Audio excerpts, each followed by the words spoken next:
Hello students, नमस्कार। Malvi sir class में आपका एक बार फिर से स्वागत है। और क्लास 12th के स्टूडेंट्स, मैंने आपसे कहा था मैं पोइट्री नंबर 1 माय मदर 866 का सेकंड पार्ट लेकर आऊँगा आपके लिए, और मैंने आपके लिए लेकर आया हूँ, जिसमें मैंने कहा था आपको कि मैं उसका सेंट्रल आइडिया और क्वेश्चन आंसर अपन डिस्कस करेंगे। तो हम लोग आज कर रहे हैं discuss central idea of the poem my mother 866 written by Kamala Das. और अभी तक आप लोग ने पहला पार्ट पढ़ लिया होगा और उम्मीद है आपको समझ में आया होगा। तो चलिए सेंट्रल आइडिया के थ्रू हम लोग फिर से समझ लेते हैं। तो शुरू करें। तो ये central idea of the poem आपको दिख रहा है।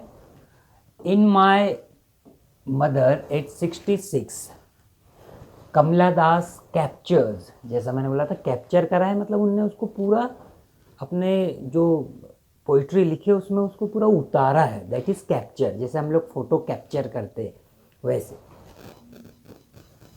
सटलिटी, बड़ा सूक्ष्म निरीक्षण किया है उसका, काय का human relationship in lyrical idiom. Lyrical जैसे किसी कोई एक गीतमय दिया हो, किसी को गीत का रूप दिया हो, एक काव्य एक गायन का रूप दिया हो। और इडियम्स यहाँ पर लिरिकल इडियम यानी उसको एक बहुत अच्छी भाषा का रूप दिया हो। इडियम्स एक मुहावरा होता है, किसी भी मुहावरों को हम इडियम्स बोलते हैं।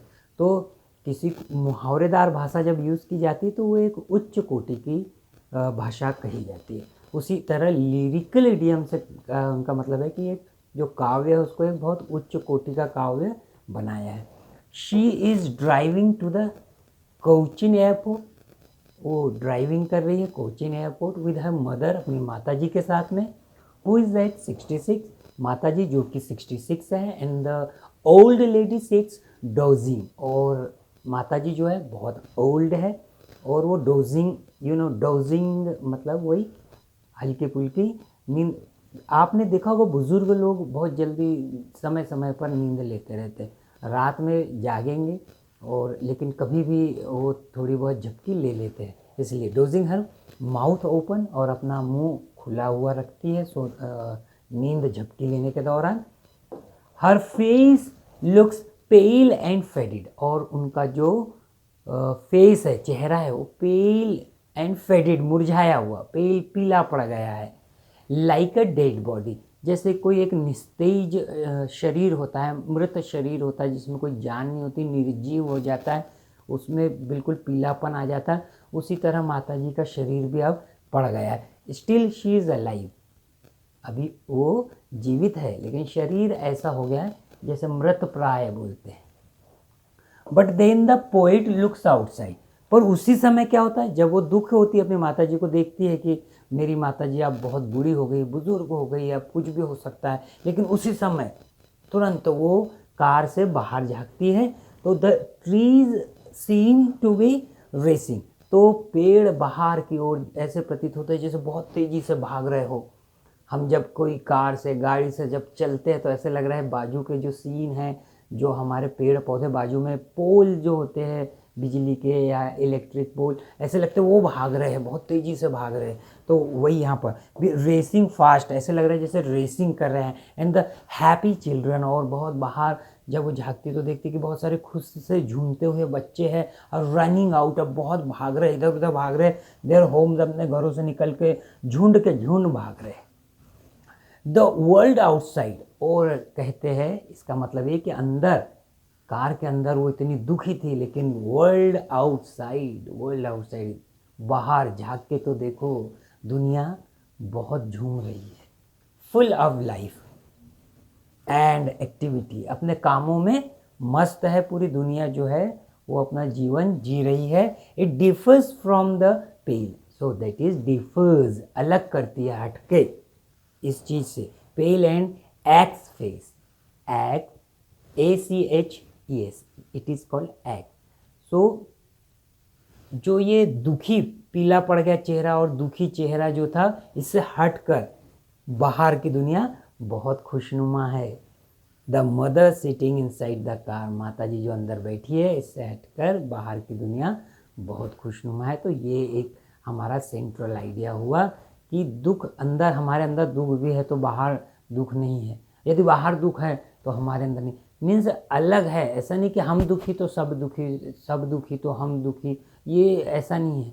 हम जैसे, ऐसा जरूरी नहीं कि सब कुछ ऐसे ही चले। तो central idea of the poem ये रहा। और इसके बाद मुझे उम्मीद है ये आपको समझ में आया होगा, लेकिन यदि नहीं आया हो तो कमेंट बॉक्स में आप कमेंट जरूर करिए।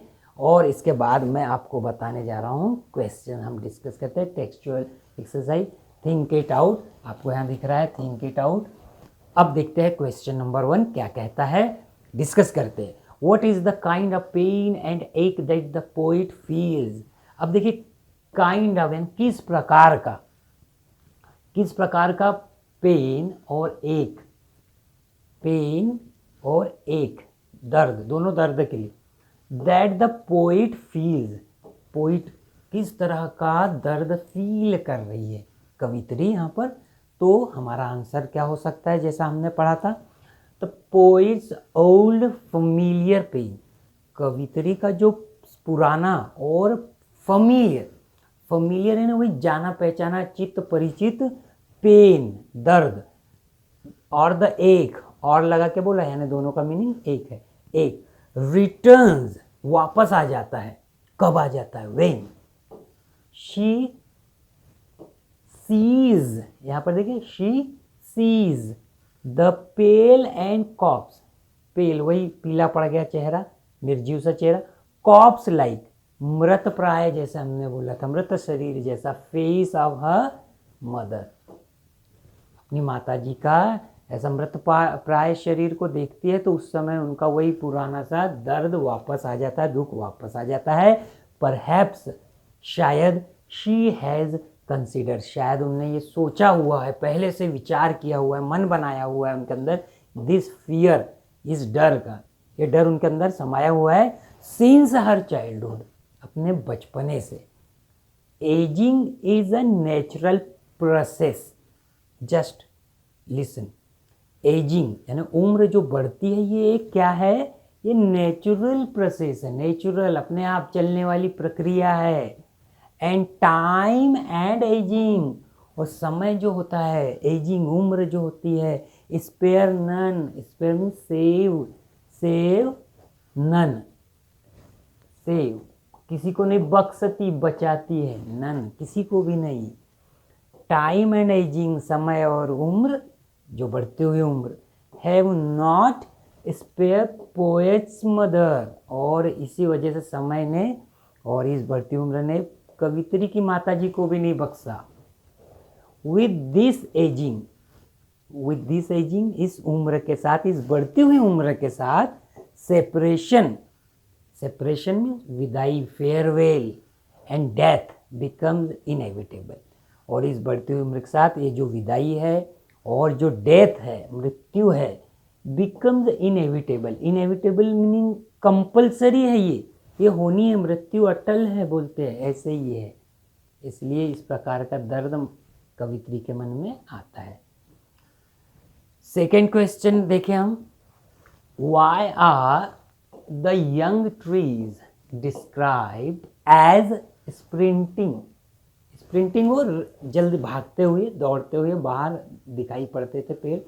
तो क्वेश्चन ये है कि क्यों ऐसे है कि भाई जो यंग ट्री जो है, पौधे, पेड़ पौधे बाहर, उनको ऐसे डिस्क्राइब किया जैसे वो भाग रहे हो, रेस में दौड़ रहे हो। अब ऐसा क्यों किया गया, तो देखें हम कि the poet is driving to the Cochin. अब हमने ये पढ़ा ही है कि पोएट कहाँ जा रही, कोचीन एयरपोर्ट। वहीं शी लुक्स आउटसाइड, और जब उस समय जाते हुए जब वो बाहर देखती है तो यंग ट्री जो बाहर पौधे हैं छोटे छोटे, young tree seem to be walking, वो ऐसे प्रतीत हो रहे जैसे वॉकिंग पास्ट देम, वो वहाँ से बहुत तेज़ी से उसके बाजू से निकलते हुए वॉकिंग करते हुए नजर आते हैं। And with the speed of the car, और कार की स्पीड के साथ ही, गति के साथ ही, दे सीम टू बी रनिंग, वो उसी के साथ में वो रनिंग करते हुए प्रतीत होते हैं, ऐसे लग रहा है मानो वो फास्ट, रनिंग फास्ट, उसके साथ तेजी से दौड़ते हुए नजर आ रहे हैं। And poet presents a contrast, और यहाँ पर कवि प्रेजेंट करती, प्रस्तुत करती है, क्या है, कंट्रास्ट, कॉन्ट्रास्ट क्या है? कॉन्ट्रास्ट क्या होता है? कॉन्ट्रास्ट होता है उसका विरोधाभास, अपोजिट, क्या?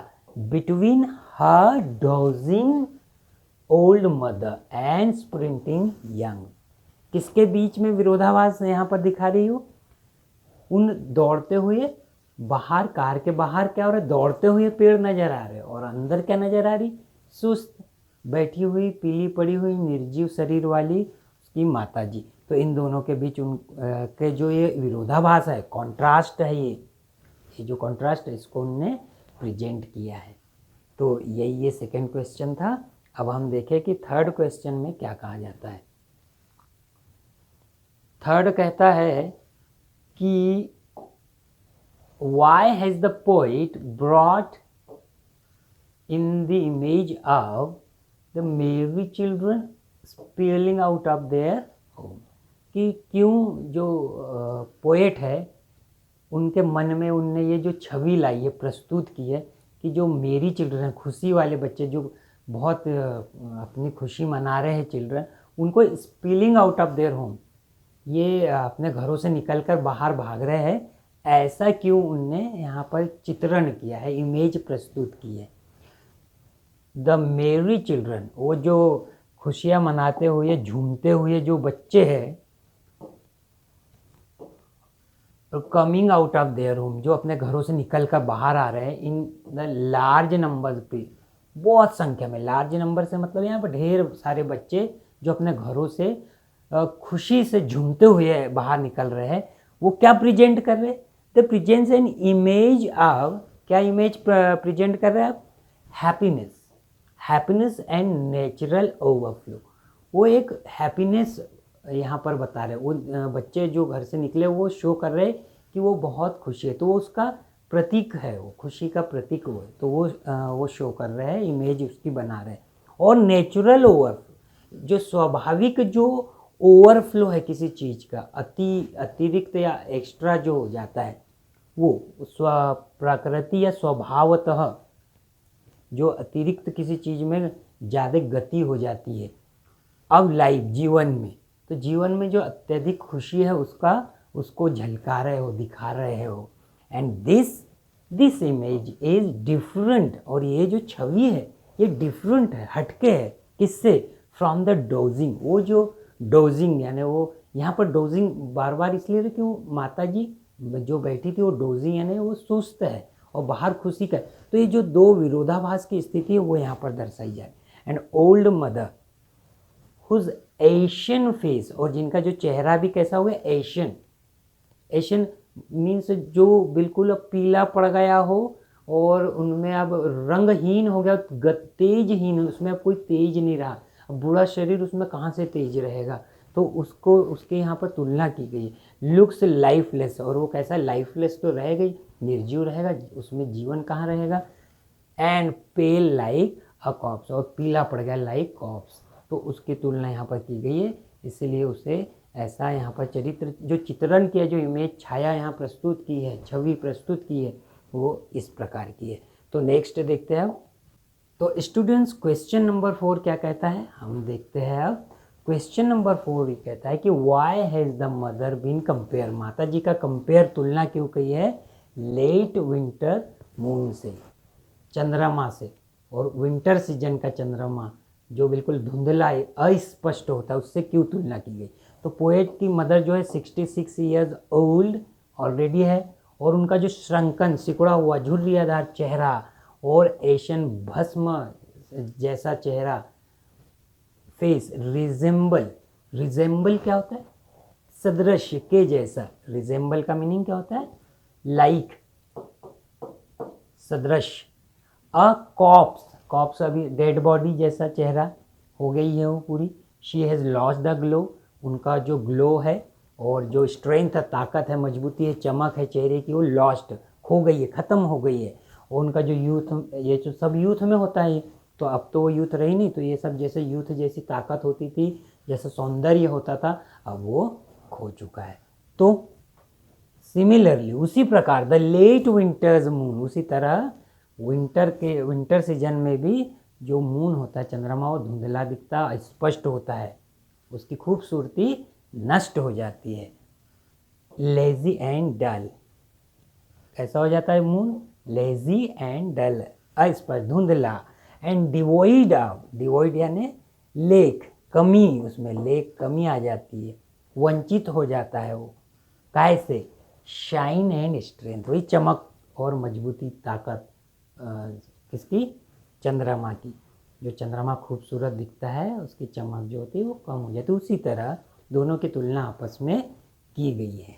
तो और देखें हम नेक्स्ट, और ये last, what do the parting words of the poets and her smile signify? जब वो पार्टिंग यानी विदाई लेती है, लास्ट में फेयरवेल लेती है, बाय करती है, सी ऑफ करती है, तो उनके वो शब्द जो है पोएट के, एंड हर स्माइल सिग्निफाई, और वो जो मुस्कुरा के और आखिरी में बोलते हैं smile smile was there only, that क्या सिग्निफाई, क्या संकेत किस बात का रहता है वो? देखिए, the poets parting words, parting के समय वो मतलब जब वो लेती है वहाँ से उनसे विदा लेती है, तो उस समय जो ये अश्योरेंस रहता है, assurance, and her smile, assurance क्या? अश्योरेंस भरोसा एक तरह का, और उसकी जो स्माइल है प्रोवाइड्स, ये क्या प्रोवाइड करती है, क्या देती है, क्या बताती है?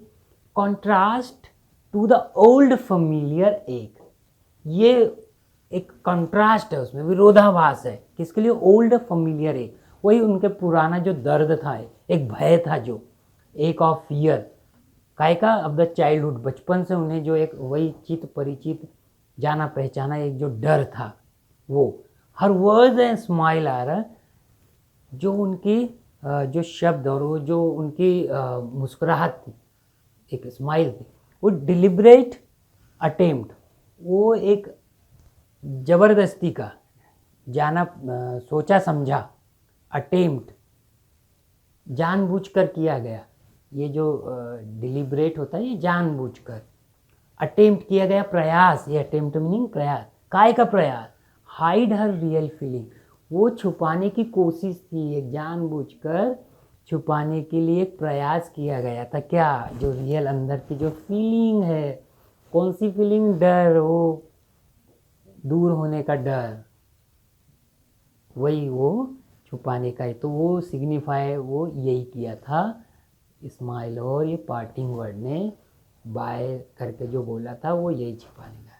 तो ये थे हमारे क्वेश्चन और उनके आंसर्स और सेंट्रल आइडिया, और इसके इतने के बाद तो मुझे नहीं लगता कि इस पोइट्री में अब कुछ बचा हुआ है जो आपको समझ में नहीं आए। तो मिलते हैं नेक्स्ट पोइट्री के साथ या नेक्स्ट लेसन के साथ, देखते हैं क्या आपको मिलता है। तब तक के लिए गुड बाय, प्रैक्टिस करते रहिए।